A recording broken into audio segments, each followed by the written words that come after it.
Ever pondered the profound question, could the escalating conflicts in the Middle East be a herald of the impending Armageddon or the end times?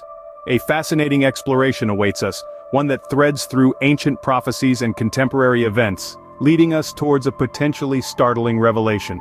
The books of Daniel and Revelation, two revered texts within the Christian canon, provide a treasure trove of prophecies that some interpret as referring to the end times. In the heart of these prophetic narratives, we find a recurring theme: the Middle East, particularly Israel, as the epicenter of these apocalyptic events.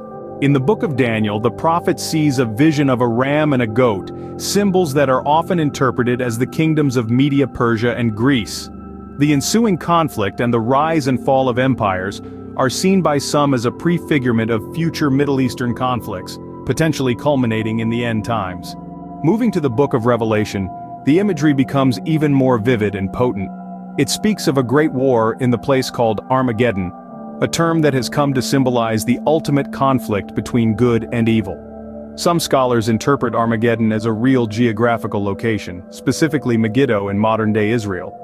In this interpretation, the escalating tensions and conflicts in the Middle East are not just political or historical phenomena, but potentially fulfillments of these prophetic visions. However, it's essential to remember that these interpretations are not universally accepted.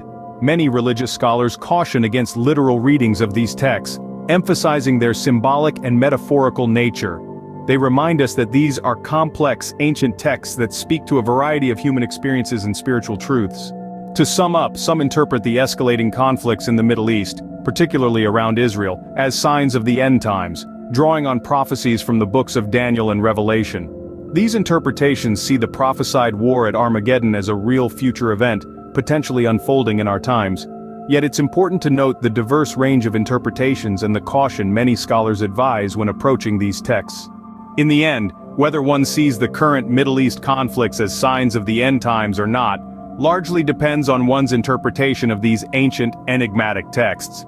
Whatever your perspective, the exploration of these themes offers a fascinating insight into the intersection of faith, prophecy, and current world events. Remember, the aim is not to predict the future, but to understand the present in light of these timeless narratives.